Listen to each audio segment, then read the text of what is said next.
for live viewing today on Public Allies Inc. We have Tina Tran talking about from Quintessential Energy, talking about emotional freedom technique.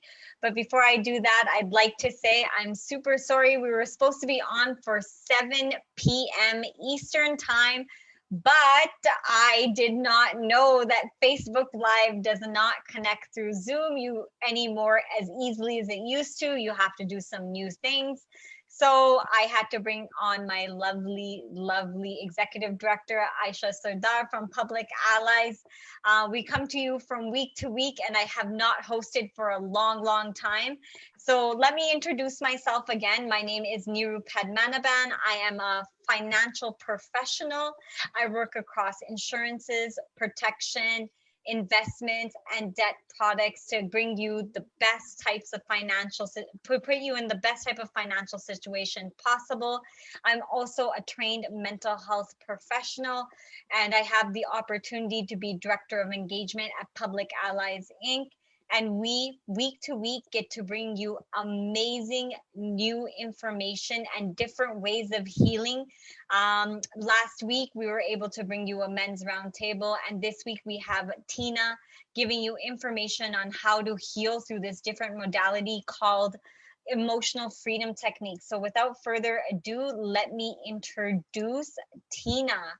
So Tina is a certified energy psychologist practitioner who uses a number of energy healing modalities such as emotional freedom technique, breath work, meditation, EMDR, matrix re-imprinting, energy medicine, gentle chair and yoga, etc. to help overworked, overwhelmed professionals address emotional sufferings and anxiety, stress, insomnia, trauma, PTSD, and more. Tina has been doing healing work since 2016. She absolutely loves it. Before that, Tina worked in the corporate world for 20 years in the financial industry. And she used to handle a lot of tools and other people's money, but now she's on the healing path of helping people heal inside from suffering, anxiety, grief, insomnia, trauma, and more. So give her a call for a free consultation, a mini session, because she believes you deserve to live a fruitful life. So off to you, Tina. Thank you, Neru, and thank you for the introduction. Hello, as Neru mentioned, I am a certified energy psychology practitioner, and I also refer to myself as a emotional wellness coach or practitioner.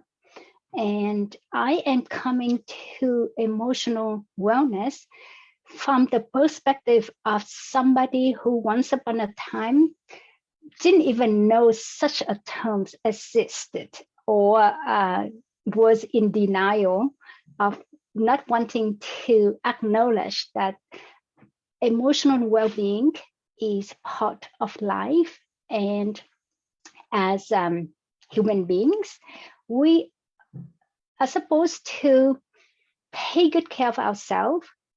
And one of the first things we need to do is to have a balanced emotional life. And today, what I and Neru are going to talk about is specific to one area of our lives, and that is trauma. However, it's not just any trauma. I am going to zoom further in to talk about cultural trauma. And I am going to see if I can share my presentation. Can you see it, Neru? Perfect. Okay, so first off, I'm just going to define trauma as a general negative situations. Trauma has 4 specific traits, and they are a threat to our well-being. They render us powerless. they make us feel like we are in isolation, that we are alone, and trauma happens unexpectedly. So the 4 features or the 4 traits of traumas, generic trauma, are once again threat, powerlessness, isolation, and unexpectedness. Okay? So control trauma also have the same features. However, it happens in more specific situations. And I am referring to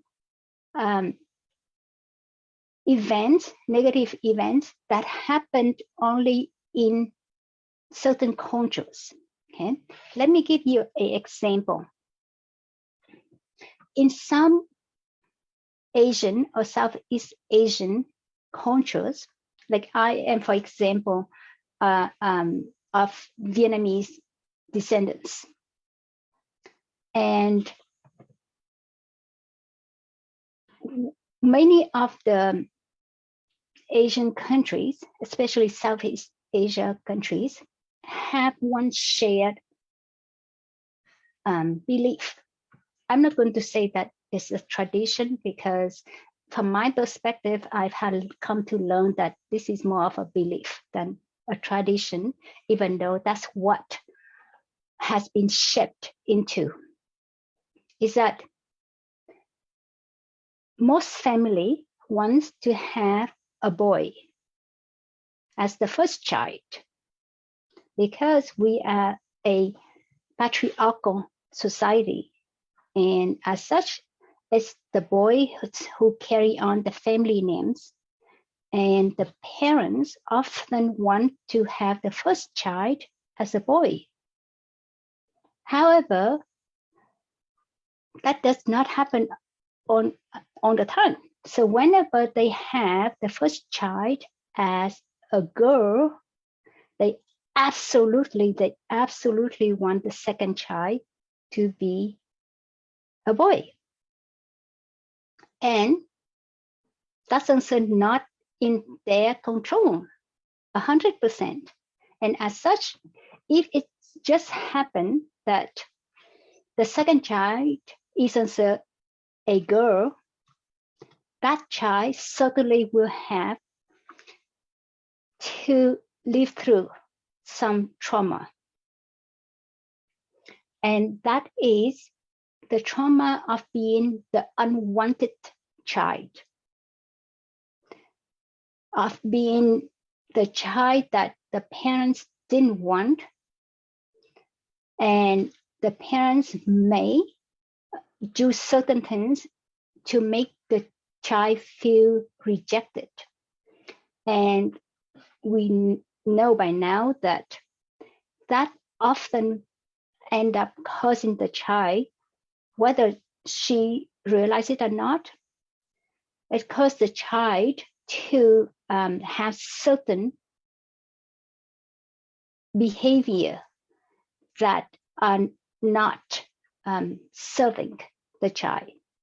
And often the parents don't even realize the trauma that they inflicted onto their own child.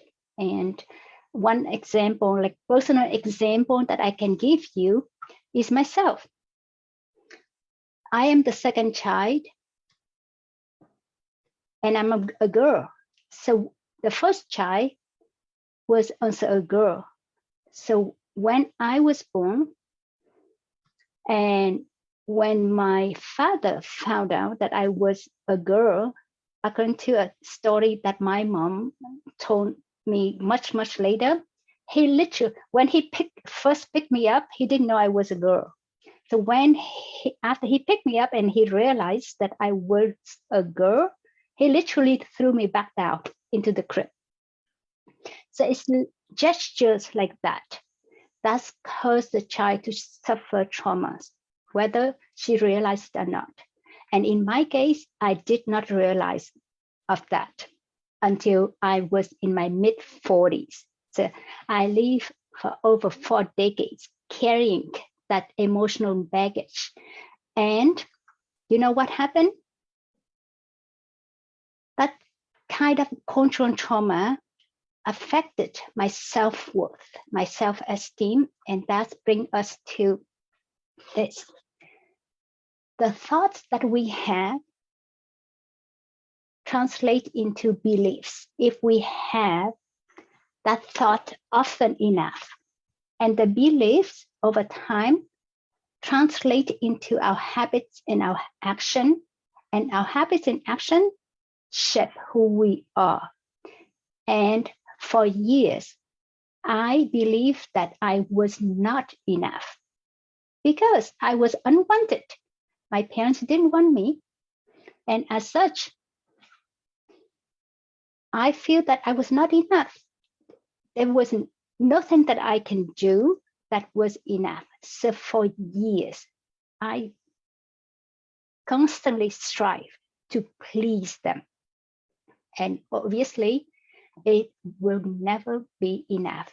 There was nothing that I can do that would fit the description of, oh, you do well. And so for decades, I never heard a word of praise from them, a word of encouragement, a word that, oh, you are doing great. Never. And that in itself also affected my self-confidence. And that is on the way from childhood, okay?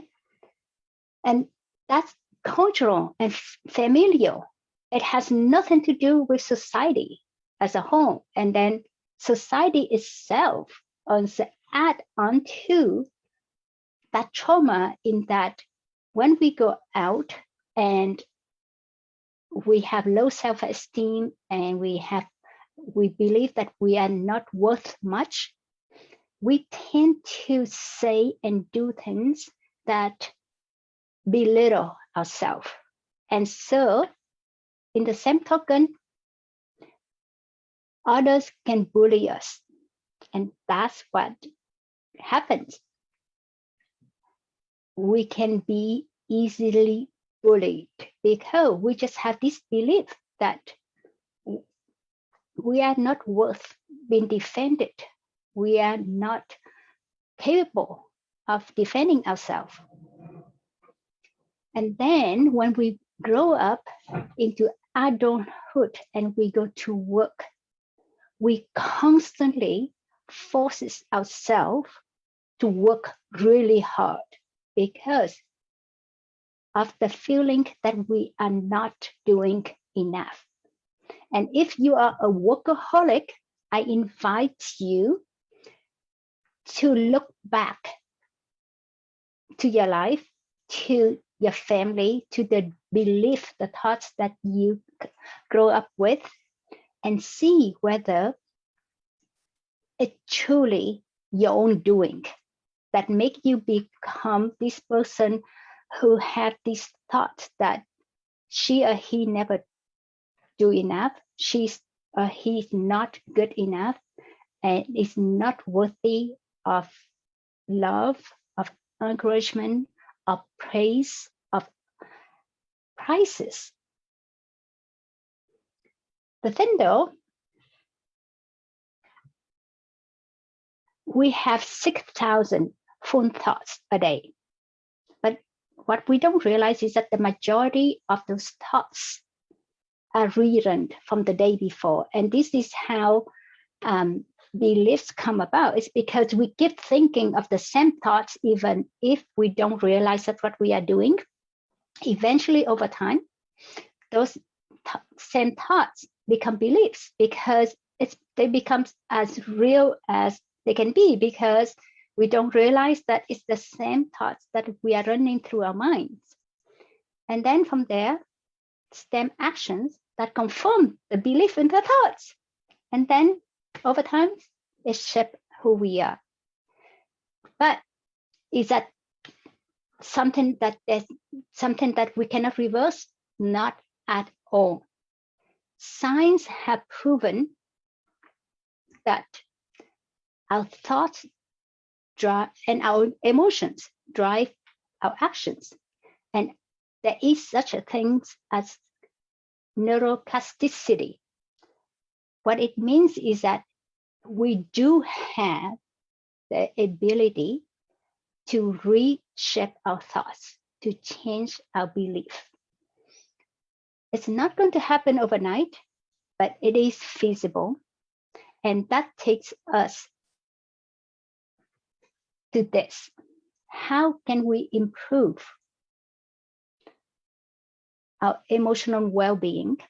Well, as you can see, there's a few things that we can do, and they are all free. None of these things actually cost anything. The only thing that they cost is that we commit ourselves to doing it. So the first thing is drink water. Most people that I encounter don't drink enough. And whether we believe it or not, the majority of our body is made up of water. And the more water we drink, the better it is for our well-being. And when we are physically well, our emotional well-being improves as well. And we know that there are places on this earth that don't have access to drinkable water. The situations have been improved. And so we all do have access to water, to drinking water to a certain extent. So drink it. The second thing we can do for our emotional well-being is awareness. Before we can work on any issues, we must be aware of the issue first. And Carl Jung, the famous psychologist, have said, until we make the unconscious conscious, we will call it faith, and we believe that's our life. So become aware of your thoughts. Pay attention of what is going on in your mind. If needed, write them down. In fact, I would highly recommend writing them down, because until our eyes can see those thoughts, we won't realize that they are negative. And once we are aware, become mindful of them so that we can change them. Now, as an energy psychology practitioner, one technique that I lean into practice most often is called emotional freedom techniques. And the reason I lean into it is because it's both powerful and empowering. It works really fast, and it's one of the few, in fact, it's the only one that I know that create both a energetic and kinetic or somatic response to whatever is going on in our mind. And I provided a handout to talk about the science behind energy psychology and EFT, because there's a lot of research that has been done, even though EFT and EP are fairly new healing modality. They exist only since early 1990s. All right. And the reason why EFT is effective is that EFT is a combination of psychology, which is the Western world's talk therapy, and acupressure from the Eastern culture, but without needle. So what we use is that we use our fingers and we gently tap on different acupressure points in order to activate production of neurotransmitters such as serotonin that calms our body down and clear our mind, allowing us to see situations for who they really are instead of our belief that are usually foggy. All right. And from there, in order to address cultural traumas and improve our self-esteem, self-worth, and self-confidence, we can combine EFT with meditation and affirmations. We can use our imagination by doing visualization. And one of the things that people don't pay attention to is breath work. And we have to breathe, okay? In order to stay alive, we have got to breathe. Breath work takes the breathing that we all have to do just a step further.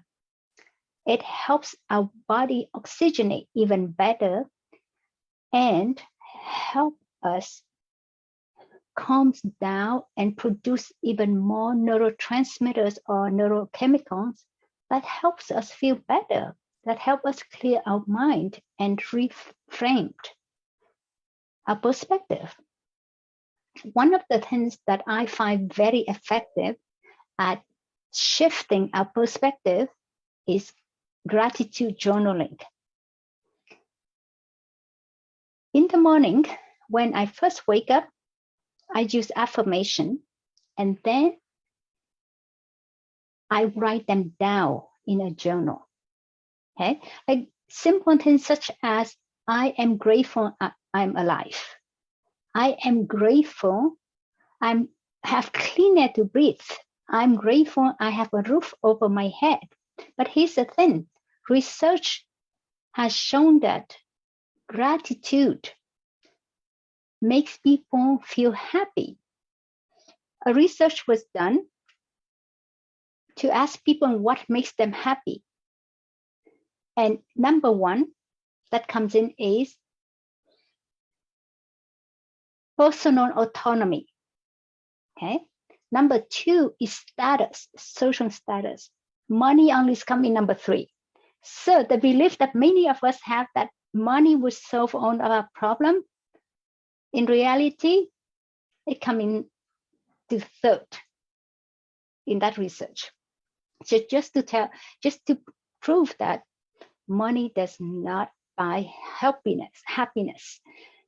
It does make the journey to happiness a little easier, but it certainly cannot buy happiness. Okay, and in a moment, I'm going to do a demonstration of EFT with Neru, but before I get to there, I just want to mention how, if you want to work with me, how you can work with me.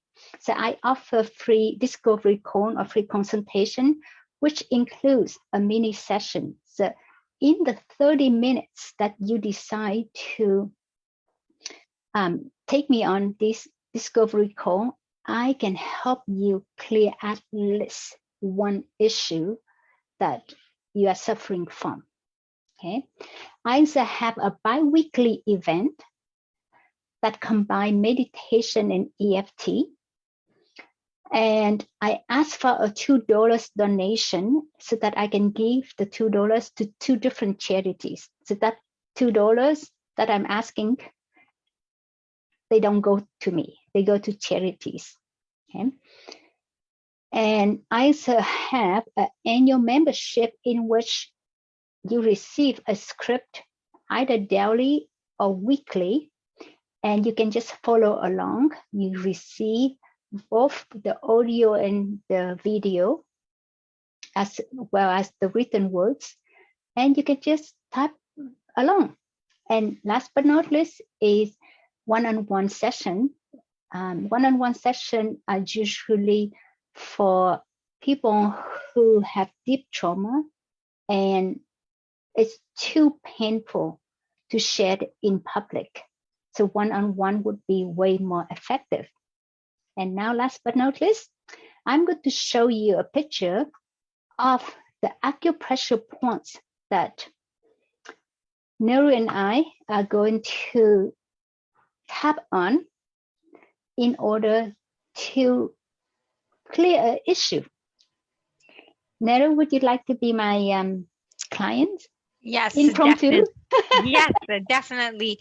I just wanted to mention very quickly, Tina speaks several languages, and healing sometimes is very, very amazing, but sometimes in the eastern part of the world, we have our own ways of healing, and they often don't, when we're out in the world here, we often don't speak the same languages. So Tina does speak several languages, and often healing and telling your story in your own language has some type of freedom to it. So I urge you. So Tina, what languages do you speak? I am fluent in Vietnamese and in French. And just quickly, his wife. I was born in Vietnam, but I left Vietnam when I was a child, and we moved to Africa, to Senegal, which is a French-speaking country. And so I grew up there. We lived there for like more than a decade. And it's only afterwards that we decided to move to Canada, where I started learning English. So English is my third language. Absolutely amazing, Tina. So if you're fluent in those languages and you want to learn EFT and different ways of healing in those languages, please contact Tina. And I have been to her groups, and they're absolutely amazing.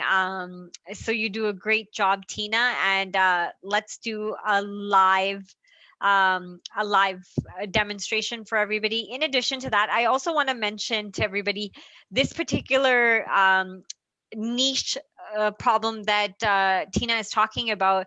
We actually asked her to discuss it. So there's many things that Tina covers, but in particular, we asked her to cover cultural issues because as we come in, we get to hear from you guys more, and more of you reach out to us. We found that this happens to be more and more of an issue for a widespread number of people, being rejected for being a girl, being rejected because you're from a matriarchal society, or being rejected sometimes because you weren't the right gender. It happens in a lot of families, it happens in a lot of cultures, but that's not the only problem that Tina covers. But this was one we wanted her to demonstrate in particular. So, Tina, what we could do is we can take it off share so people could see us a little bit better, and then we can go ahead and do the live demonstration. Okay.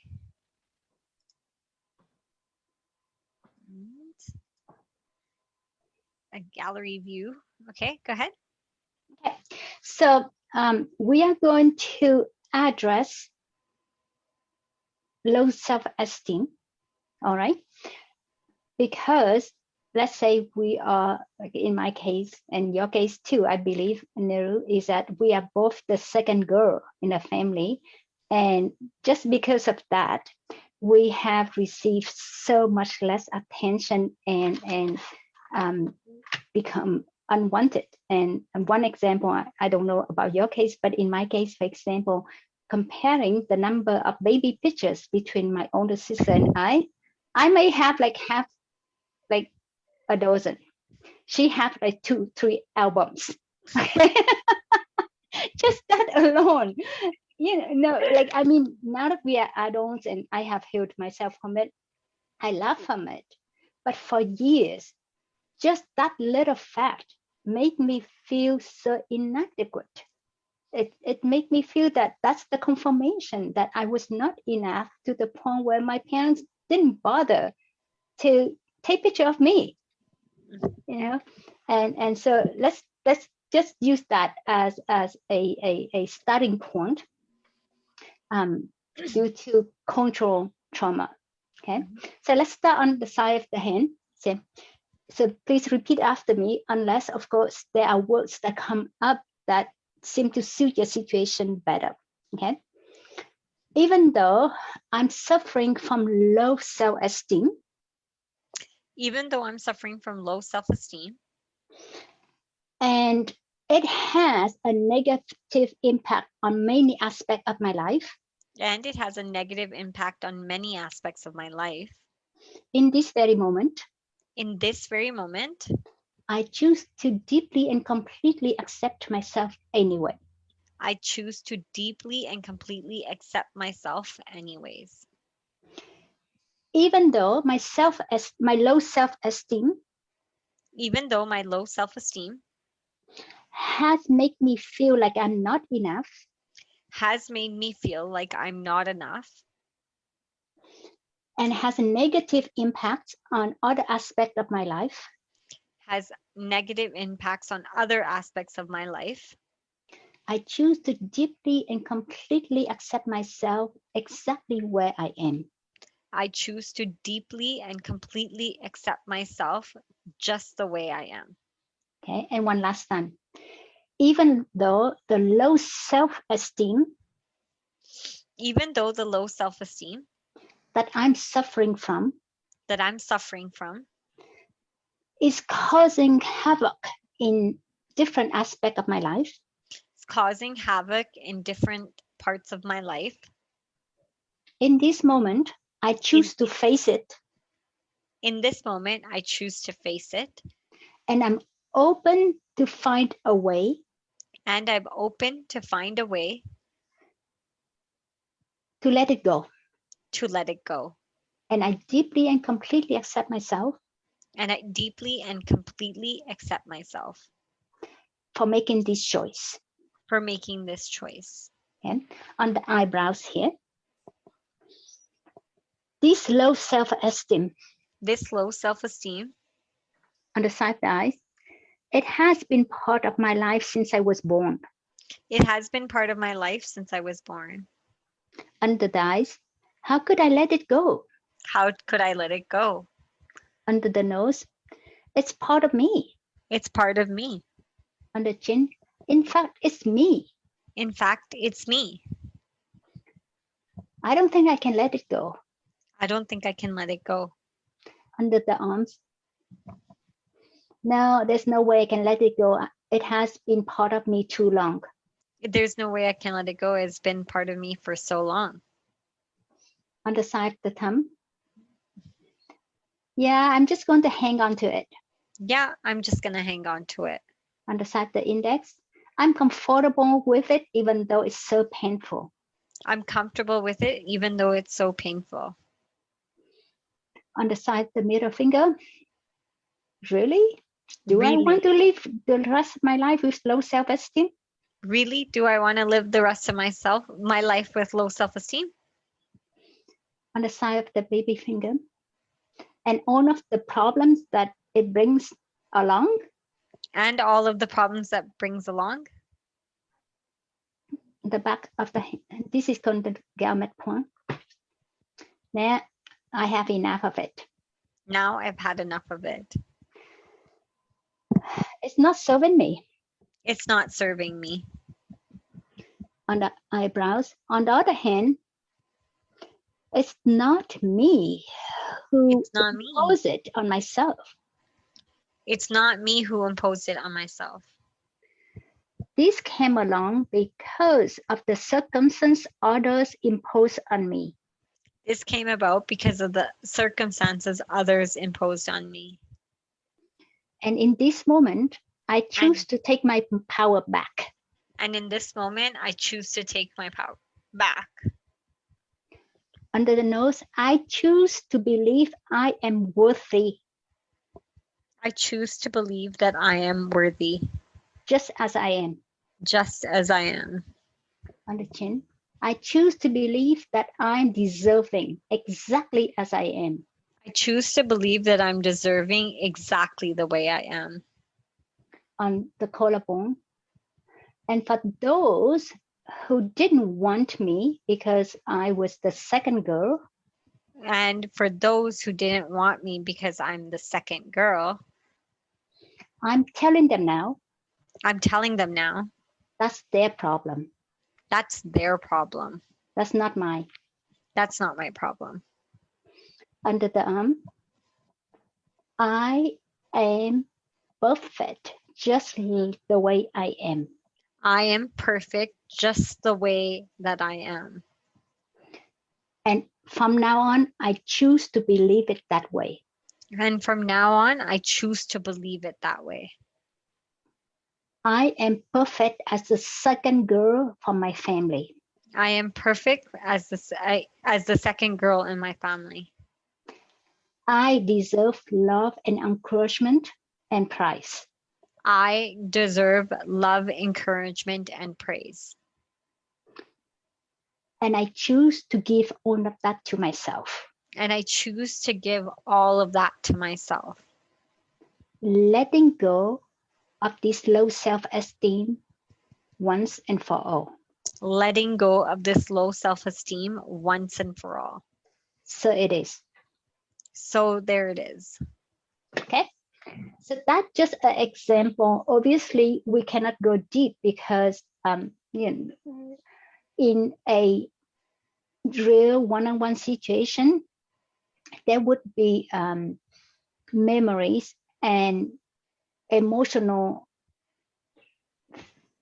situation that pops up, and we would be addressing them and so on. And in this case, this is just to show how EFT is effective at addressing these kind of things so that we can clear the brain fog that the low self-esteem causes.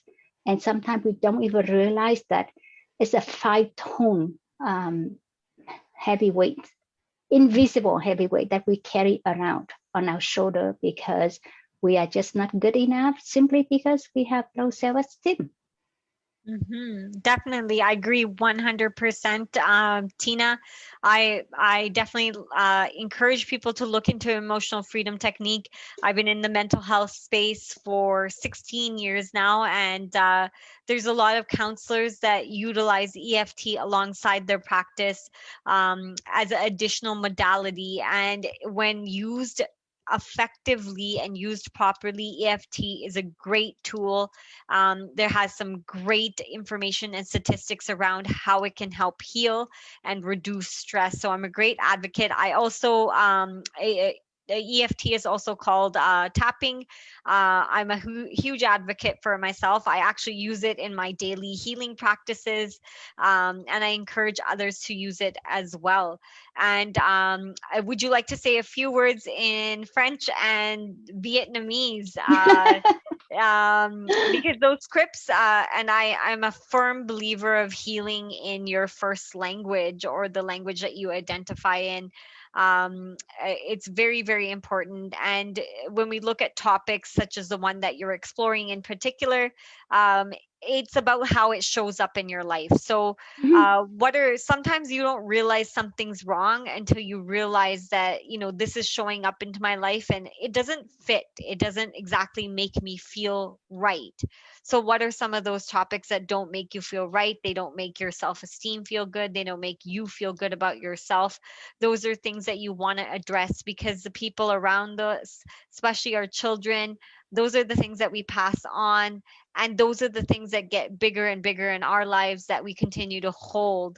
So why would we want to hold on to something that doesn't make sense, that makes us feel bad? Because life is to feel good, and the more we feel good, the better we feel, the more we can pass that on to everybody else around us. So thank you again, Tina, for joining us. Public Allies, thanks you for being so patient while we had technical issues that we worked through. And we thank you for coming on our platform and sharing all of your beautiful skills. Did you finish your last slide? Yes. Yeah. Yes. Perfect. So thank you. That's all from us at Public Allies Inc. We'll see you next week with our health roundtable. We have amazing three speakers on that are going to be talking about health, healing, and topics that are often taboo. We look forward to seeing you. Thank you so much for joining us. And thank you again, Trina, for allowing us to leverage your wonderful skills. That's all from us at Public Allies Inc. Thank you so much, and we'll see you again next week. Thank you.